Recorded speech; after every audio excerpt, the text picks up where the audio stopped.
Welcome to Soumith media. వయస్సు మీద పడే కొద్దీ శరీరంలో అనేక మార్పులు వస్తుంటాయి.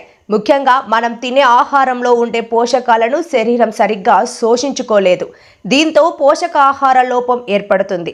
ప్రధానంగా కాల్షియాన్ని శరీరం శోషించుకోలేదు. దీనివల్ల ఎముకలు బలహీనంగా మారిపోతాయి.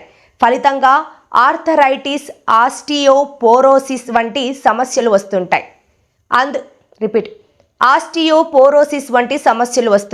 అందువల్ల వయస్సు మీద పడుతున్న వారు ఎముకల ఆరోగ్యం పట్ల శ్రద్ధ వహించాల్సి ఉంటుంది.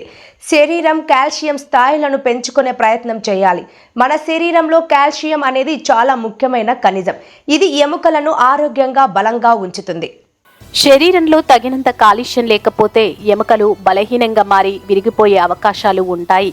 ఎముకలు విరిగిపోతే కాల్షియం సరిగ్గా లేకపోతే అవి త్వరగా అతుక్కోవు కూడా. కనుక కాల్షియం ఉండే ఆహారాలను తీసుకోవాల్సి ఉంటుంది.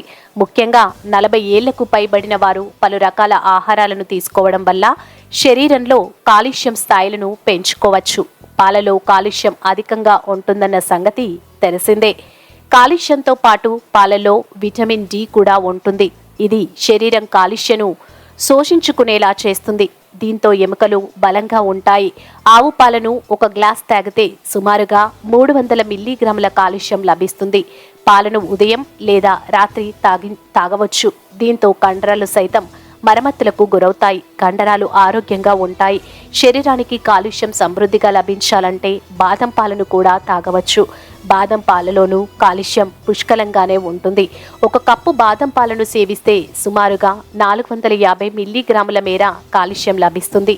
దీన్ని ఉదయం బ్రేక్ఫాస్ట్తో తాగితే మంచిది. 100 గ్రాముల సోయా పాలలో సుమారుగా 25 మిల్లీగ్రాముల కాల్షియం ఉంటుంది.